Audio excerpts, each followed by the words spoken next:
Bon ok, aujourd'hui je suis à Maisons-Alfort, j'ai pas démarré devant la concession Buy My Car Motoroad 94 qui me prête cette moto, mais un petit peu plus loin, je suis dans les petites rues tranquilles pour essayer cette F900 GS. Sur ma fiche j'avais marqué F950 GS, mais ça sera dans 3 ans j'imagine, puis après il y aura la F1000, la F1050 etc, jusqu'à rejoindre la gamme actuelle. Bref, on tourne en rond? Non, je crois pas. On y va, celle-ci est un petit peu plus équipée, on va détailler ça, mais la fiche technique de base, la voilà. À l'avant on a une jante de 21 pouces avec des rayons périmétriques et donc un pneu tubeless. Ici c'est pas le Metzeler Cargo 4 d'origine, c'est un Metzeler Tourance Next 2, toujours de 90 de large, mais avec un profil beaucoup plus routier, arrêté par 2 disques de 305 mm, freinés par 2 étriers Brembo 2 pistons. Ici on remarque tout de suite qu'elle a une très belle fourche inversée Showa, ça fait partie du kit Enduro Pro. Comme le sabot, on a aussi le shifter qui fait partie du kit Pro et le réglage ZF de l'amortisseur arrière. On a 14 litres et demi de réservoir, ce qui est 0,5 litres ou 50 centilitres de moins que la F850 GS. Elle pèse 219 kg, ce qui la fait 14 kg plus légère que sa devancière. On a toujours un bicylindre en ligne. Il développe maintenant 105 chevaux au lieu de 95 auparavant. Cette puissance max est atteinte à 8500 tours et 9,5 m/kg de couple sont délivrés à 6750 tours. On a une boîte 6, une transmission par chaîne, un shifter en option. Je l'ai dit, il est ici présent, une selle à 870 mm de haut, ça fait un petit peu flipper, on va voir comment ça se passe. Et à l'arrière, une jante de 17 pouces avec un pneu en 150 de large et un disque de 265 mm de diamètre, freiné par un Brembo simple piston. La Krapovic est de série, comme le TFT de 6 pouces et demi, et son tarif est de 14 490 €, ce qui l'a fait 900 € plus cher que la 850 GS. Est-ce que techniquement c'est justifié? Je sais pas vraiment. Tiens, petit autocollant VMAX 160 km/h. Est-ce que c'est à cause des pneus justement, les Cargo 4? On va se calmer, hein. Tu me cries pas dessus comme ça, hein. Ça va bien se passer, t'inquiète. J'ai déjà conduit quelques motos.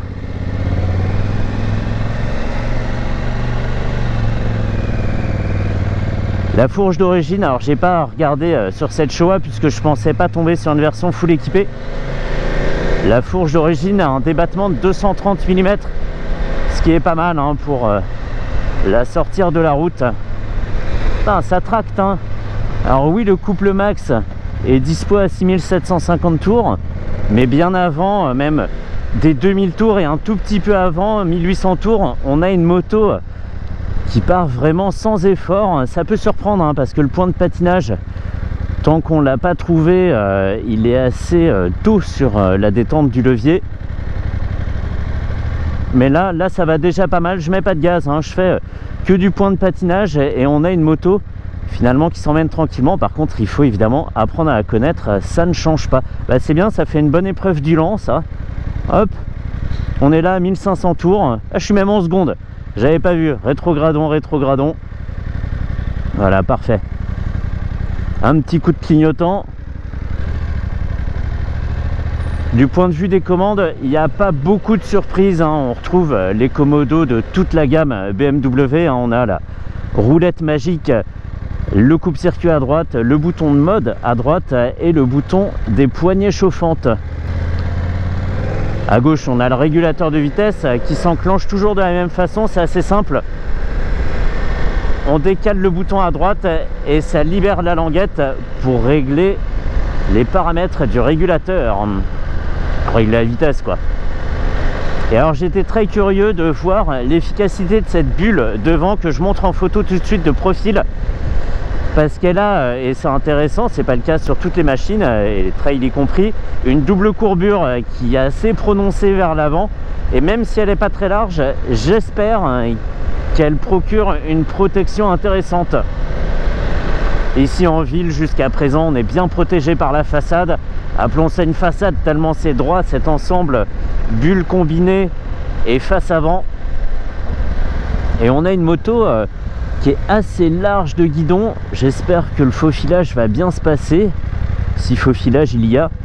Oui, ça repart, on est tranquille. On a une moto assez sonore hein. Le bloc moteur est assez présent aux oreilles, là où le pot d'échappement lui se fait discret. Je dis pas que C'est étonnant pour un Acra parce qu'il y a toutes sortes de pots Acra, mais celui-ci pourrait être un pot d'origine no-name, que ça serait pareil. Alors je ne l'ai pas dit non plus, mais les protège poignets comme ça là, hyper renforcés, c'est le pack Enduro Pro aussi. Allez, on va essayer de faire un peu d'autoroute slash voie express pour voir la protection apportée par cette moto. Elle est balèze, cette machine, plus balèze qu'une T7 chez Yamaha par exemple, plus balèze qu'une Transalp chez Honda. On a une moto vraiment cossue hein, entre les jambes. Elle est quasiment du gabarit d'une Africa Twin en étant beaucoup moins haute devant le pilote, là où l'Africa Twin remonte très haut. Ici on a une moto large, certes, malgré ses 14 litres et demi d'essence, hein, parce que c'est pas énorme. Si tout le folklore de plastique là représentait le volume d'essence, on aurait easy 24 litres là. Ça serait beaucoup mieux pour l'autonomie. Je le rappelle, si c'était pas clair, que cette moto, cette 900 GS, c'est la version de base. Ce n'est pas une 900 GS Adventure. Elle est moins costaud que sa grande sœur dans la même gamme. Et en parlant de moto costaud, en haut de la pyramide, on trouve évidemment la 1300 GS qui n'offre finalement que 40 chevaux de plus que celle-ci. Est-ce qu'on a le bénéfice de ces 40 chevaux tous les jours? Je sais pas vraiment. Oui, tu as fait rentrer dans le camion, il faut regarder dans les rétros. Et elle est par contre 6 000 € moins chère. Donc je me demande pourquoi acheter une 1300 GS alors qu'on peut acheter celle-ci, sachant que la 1300 GS, son design est devenu sujet à polémique. Maintenant elle fait moins l'unanimité, même si celle-ci comparée à la 850 GS est aussi plus sage hein. Exit le phare asymétrique en clin d'œil. Ici on a quelque chose d'assez consensuel. Il y a juste le petit bec de canard devant qui a été très raccourci, ce qui donne un avant assez abrupt mais très joli, très moderne. Et ça fait penser comme ça dans l'inconscient, en tout cas dans le mien, qu'elle a c'est complètement débile hein, qu'elle a des capacités tout-terrain accrues. Ça fait imaginer que son angle d'attaque face à une pente est plus important, alors qu'en fait que dalle. Mais je sais pas, c'est une réflexion que j'ai eue comme ça. Voilà, c'est ce que ça m'a inspiré, cet avant qui est vraiment très joli. Alors, on est à 100 km/h en 6ème à 4000 tours, je cruise tranquille, j'ai aucune pression sur le poignet, ça va vraiment tout seul. Là je viens de mettre le régulateur, même si c'est pas le meilleur environnement pour ça, je vais le couper d'ailleurs. Voilà, et on a déjà pas mal de bruit, on n'a aucune turbulence dans le casque, hein, on le voit à l'image, c'est bien fixe, j'ai pas la tête secouée de toutes parts. Par contre on a du bruit, alors moins que sur la V-Strom 800 DE, mais quand même ça reste présent aux oreilles. Pour une moto qui a des ambitions routières, c'est toujours un petit peu dommage. Par contre, la protection apportée au corps et à la tête, je le disais, est vraiment très bonne hein. On n'a pas de pression sur le torse, on évolue dans une sorte de bulle de vide ici, et ça c'est vrai que c'est agréable, pas fatigant du tout. Le dos est droit, les bras légèrement pliés, très légèrement pliés, mais une position qui a bien été étudiée pour ça. Et c'est vrai que là on retrouve une moto avec un côté routier. Punaise hein. Les repose-pieds sont des vrais repose-pieds, c'est des plateformes, les trucs énormes, avec des bonnes griffes là pour bien t'accrocher l'IEP. Excellent. J'ai une toute petite turbulence en bas du casque là, et c'est de là que vient le bruit en fait. C'est bizarre, ça cogne ici sur le côté là, en bas, et c'est ça qui génère du bruit.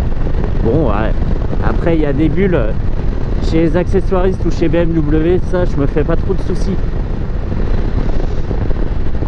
Donc je le disais hein, cette moto elle coûte 14 490 €, et pour l'assurer en tout risque avec mon profil chez mon partenaire BMW Motorrad Assurance, il m'en coûterait 63 € par mois, ce qui est vraiment pas grand chose hein, pour être complètement couvert. Et BMW Motorrad Assurance, en plus de protéger la moto, protège également le pilote avec plusieurs niveaux de garantie, un niveau à 250 000 et un autre à 500 000 euros.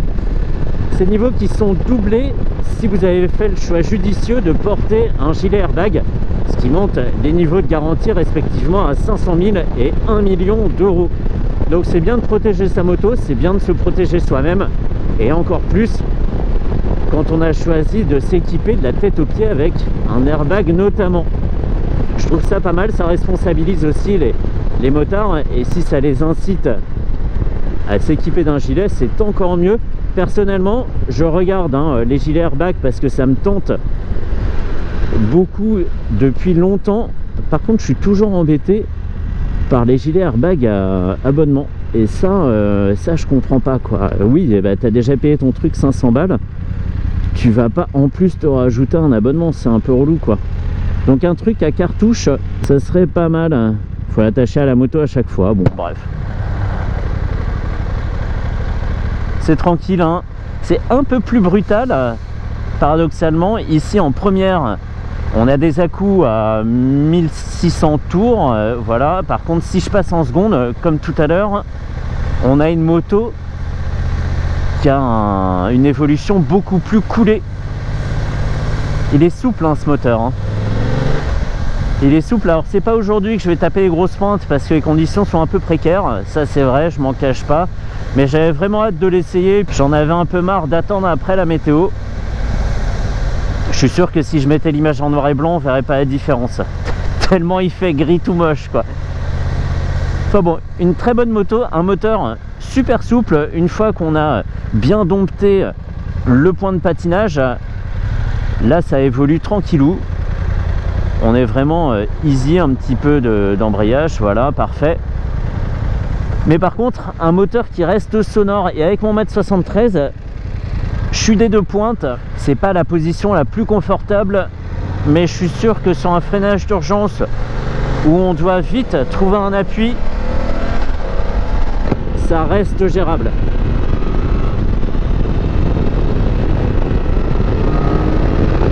Waouh! Trop bien, trop bien. On sent que la fourche se détend, ça donne l'impression d'être lancé au galop comme ça, et j'adore, j'adore, j'adore. Ils auraient pu faire le guidon un tout petit peu moins large, je trouve, parce que là c'est plus large que les épaules du conducteur, et c'est un peu gênant en termes de prise de repère, notamment dans les environnements un peu étroits. Sans parler des bouchons, mais mettons, si tu évolues en off-road et que tu avises un endroit un peu étroit, je sais pas, entre deux arbres, et tu te dis non mais moi je passe, la moto elle par contre risque de cogner. C'est souple, hein. En troisième, 2000 tours en montée, donc avec un moteur qui est quand même pas mal en charge, on s'en sort très très bien. On n'a pas besoin de tricoter de la boîte, et c'est une machine qui est super polyvalente dans sa gestion du moteur et des rapports, je trouve, des régimes et des rapports même. C'est facile. Et il fait moche aujourd'hui, hein. Ah là là, laisse tomber. Tiens, des bouchons, allons nous faufiler, allons voir ce que donne ce large guidon. Quand il y a des bouchons ici, c'est qu'il y a un accident plus loin. Hop, nickel. Évidemment, la vision sur le trafic est optimale, hein. On est assez haut, je suis à peu près au niveau du toit des voitures, donc j'ai une idée de ce qui se passe à une centaine, 200 de mètres. 200 de mètres, non, ça ne se dit pas, c'est un néologisme, mais on voit très loin et c'est rassurant. Bon, alors là c'est faufilage léger, hein. Tout le monde me laisse la place de passer, c'est tranquille, je suis même un peu rapide. En assise, c'est pas mal. Je me fais la réflexion parce que j'étais un petit peu décalé sur la gauche. En assise, c'est pas mal. Par contre, la selle n'a pas une forme particulière. On l'a vu au début, c'est un monobloc. Donc, il n'y a pas d'appui pour le bas du dos. Il n'y a rien qui retient le conducteur vers l'arrière. C'est vrai que pour le confort, c'est un peu moins bien. Elle n'est pas hyper souple, mais elle est assez large, sauf au niveau des jambes où elle est bien échancrée. Ça permet d'être confortablement des 2 pointes par terre. À 2000 tours en 4ème à 50, ça reprend, oui oui.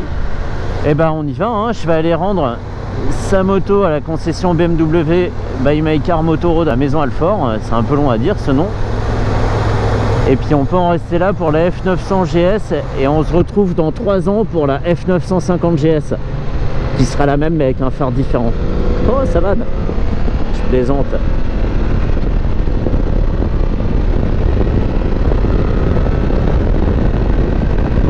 Ouais, super protection, ça c'est clair.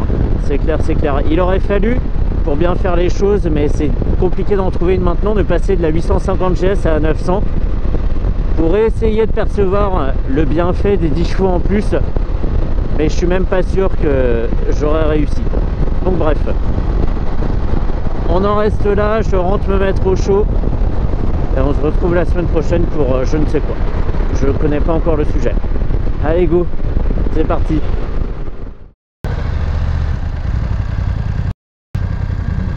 Putain, le rayon de braquage, laisse tomber. Folie, folie, folie.